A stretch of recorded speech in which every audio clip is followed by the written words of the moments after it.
શ્રીમદ્ ભગવદ્ ગીતા અધ્યાય 18 શ્લોક 56 સર્વકર્માણી અપી સદા કુર્વાણ મત વ્યપાશ્રયઃ મત પ્રસાદાત અવાપ્નોતિ શાશ્વતમ પદમ અવ્યયમ.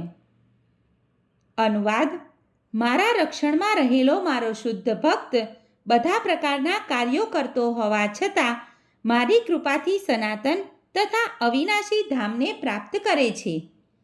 ભાવાર્થ: મદ વ્યપાશ્રય શબ્દનો અર્થ થાય છે પરમેશ્વરના સંરક્ષણમાં.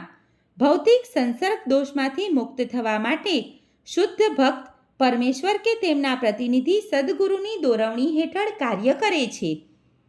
તેને માટે સમયની કોઈ મર્યાદા નથી.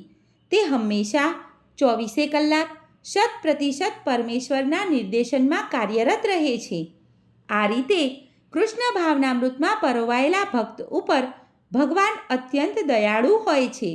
અનેક પ્રકારની મુશ્કેલીઓ હોવા છતાં તે અંતે દિવ્યધામ કે કૃષ્ણલોક પ્રાપ્ત કરે છે. ત્યાં તેનો પ્રવેશ સુનિશ્ચિત હોય છે. આમાં કોઈ શંકા નથી. એવા એ દિવ્યધામમાં કોઈ પરિવર્તન થતું નથી. દરેક વસ્તુ સનાતન, અવિનાશી તથા જ્ઞાનથી ભરપૂર હોય છે. સર્વે મિત્રોને દીપ્તિ જોશીના જય શ્રી કૃષ્ણ.